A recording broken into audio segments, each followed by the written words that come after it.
Olá, eu sou Yasmin Figueiredo e hoje eu vou falar um pouco sobre sepse. Bom, qual a definição de sepse?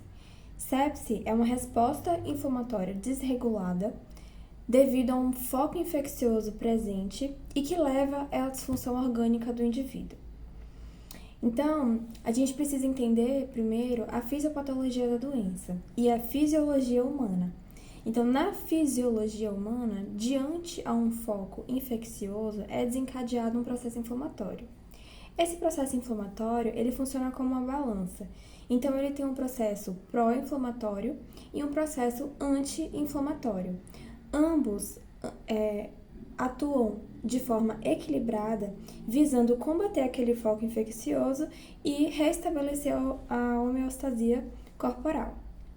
O que acontece na sepse é que não há esse equilíbrio de processo pró-inflamatório com anti-inflamatório. O processo inflamatório ele acaba sendo desregulado e se dissemina pelo corpo. E por que isso acontece?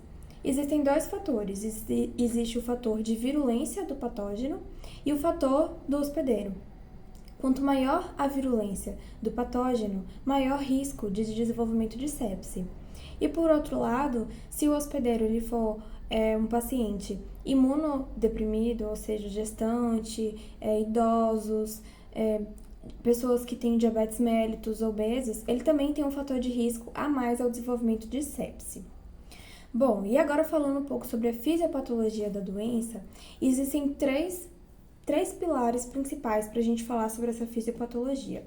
O primeiro deles é a inflamação aguda, que é a base de tudo, que é a base do processo inflamatório na sepse. A inflamação aguda, ele começa no foco infeccioso, começa com aquela inflamação que gera aquela cascata inflamatória com citocinas pró-inflamatórias, ocorre vasodilatação com extravasamento de líquido para o terceiro espaço, e isso é importante porque uma vez a inflamação disseminada pelo corpo todo, essa vasodilatação é generalizada. E esse extravasamento de líquido para o terceiro espaço é um extravasamento importante, que gera o quadro de hipotensão no paciente. Bom, outro ponto da fisiopatologia é a lesão endotelial, causado também por essa inflamação que ocorreu ali a nível endotelial microvascular. Essa lesão endotelial, ela desencadeia a cascata de coagulação. E a cascata de coagulação, uma vez acionada, ela começa a ocorrer de forma desregulada. Então, existe muita coagulação e consome muitos fatores de coagulação, a ponto de que vai ter um momento que não vai ter mais fator de coagulação e o paciente ele fica suscetível a sangramentos. Esse processo ele é chamado de coagulação intravascular disseminada. O outro ponto é uma lesão celular. Essa lesão celular é uma lesão mitocondrial. Por quê? Porque acontece uma hipóxia ali a nível celular.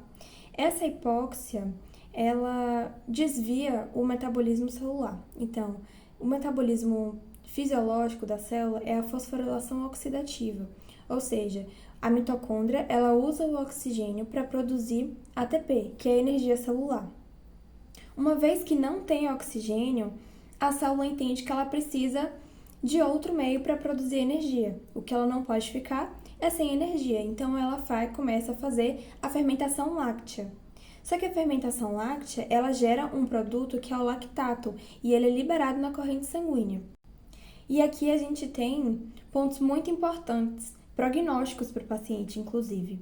Quanto mais lactato na corrente sanguínea, maior a chance de choque séptico desse paciente. E o lactato ele indica baixa perfusão tecidual, porque se eu tenho muito lactato, significa que aquela célula ela não está tendo oxigênio para produzir ATP. Então, eu estou tendo uma hipóxia tecidual. Então, o lactato ele é um marcador importante prognóstico e diagnóstico também do paciente. Bom, e quando a gente fala do diagnóstico desse paciente, o ponto principal aqui é fazer a triagem desse paciente. O Surviving Sepsis, ele orienta que os hospitais, hoje em dia, tenham esses métodos de triagem já embutidos nos programas de prontuário dos pacientes. Então, uma vez inserido ali os sinais vitais, o programa já faz a avaliação e vê se o paciente tem risco ou não de sepse, se ele tem critério ou não para sepse. Esses métodos de triagem, o Survive Sepsis ele indica 3, que é o SIRS, o NIOS e o MIOS. O SIRS ele é o mais difundido, ele é o mais conhecido, ele é o mais fácil de ser aplicado. O SIRS ele avalia a frequência cardíaca, a frequência respiratória, leucócitos e a temperatura do paciente. É importante frisar que o SIRS ele precisa estar atrelado a um foco infeccioso, porque qualquer mecanismo de inflamação no nosso organismo, ele gera resposta inflamatória sistêmica, que é justamente o que o SIRS é.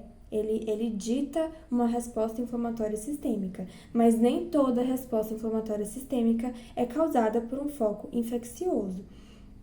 Então, na sepse, o SIRS é aplicado quando há presença de foco infeccioso. O NIOS, por sua vez, ele avalia quase os mesmos parâmetros, mas ele é um pouco mais rebuscado. Então, ele avalia uma frequência respiratória, saturação de oxigênio, e aí são parâmetros, tem valores diferentes, caso o paciente esteja em ar ambiente ou usando algum dispositivo de oxigênio. Ele avalia também pressão sistólica, pulso, consciência do paciente e a temperatura axilar. Bom, e qual é a conduta desse paciente? O diagnóstico de sepse, após ele ser realizado, a gente tem 1 hora para fazer algumas condutas que são primordiais para o paciente. Dentre elas é a coleta de exames laboratoriais e de lactato.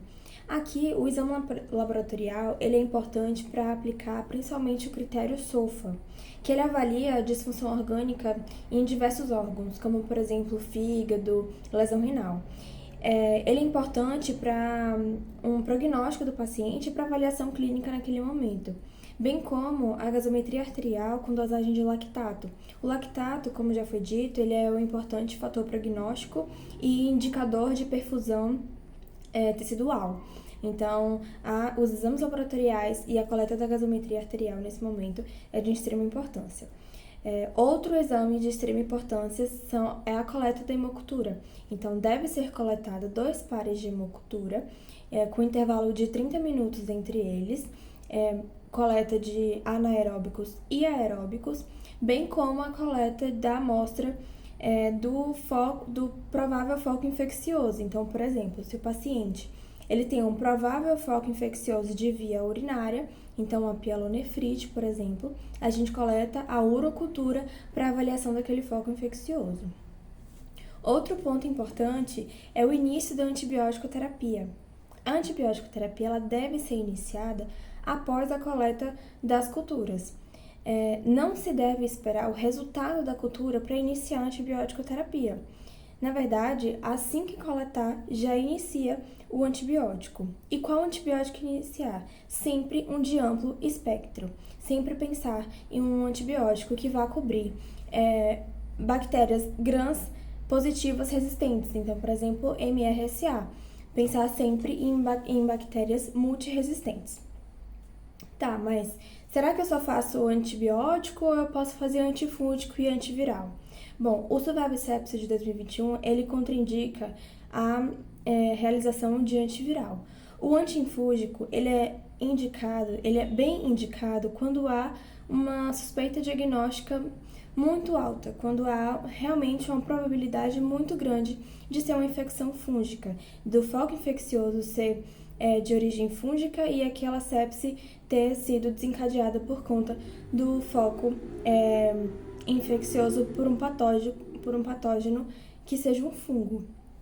Fora isso, não há indicação de realização de antifúngico. A antibiótico terapia ela deve ser realizada sempre até que se prove o contrário, até que se prove que não há um foco infeccioso ou que não há um foco infeccioso bacteriano. Outro ponto que deve ser feito nessa primeira hora é a ressuscitação volêmica. Quando fazer? Quando o paciente apresenta sinais de hipotensão. Nem todo paciente vai precisar fazer a reposição volêmica, mas caso ele apresente um sinal de hipotensão, deve ser feito 30 ml por quilo de ringa lactato, é o indicado. Atenção à reposição volêmica nos pacientes que são renais crônicos e naqueles pacientes que são hepatopatas também, para não fazer um volume muito grande e os pacientes terem complicações secundárias por conta dessa reposição volêmica. E aqui entram algumas observações, como por exemplo, uma vez o paciente hipotenso foi feita a ressuscitação volêmica, o paciente não respondeu à ressuscitação, ele entra em um quadro clínico de choque séptico. E aqui cabe o início de drogas vasoativas. Então, a norepinefrina é a droga inicial de escolha nesses casos. Uma polêmica que existe é sobre o início de corticoide. Quando fazer o corticoide? O Surviving Sepsis, ele recomenda o início de corticoide terapia a partir da segunda droga vasoativa no paciente com choque séptico. Então, fez a reposição volêmica, o paciente não respondeu, entrou com uma droga vasoativa. Não respondeu, entrou com a outra droga e junto com a segunda droga faz a corticoterapia. Então, é em um choque séptico refratário às medidas anteriores.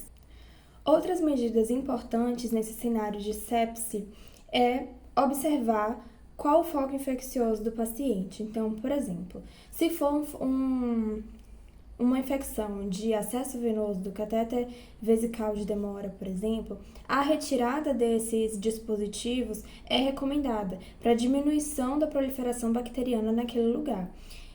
E assim, consequentemente, uma melhor resposta do paciente à terapia antibiótica e os outros manejos clínicos que já foram citados. Tá? Então, essas são as recomendações do Surviving Sepsis 2021. Obrigada pela atenção.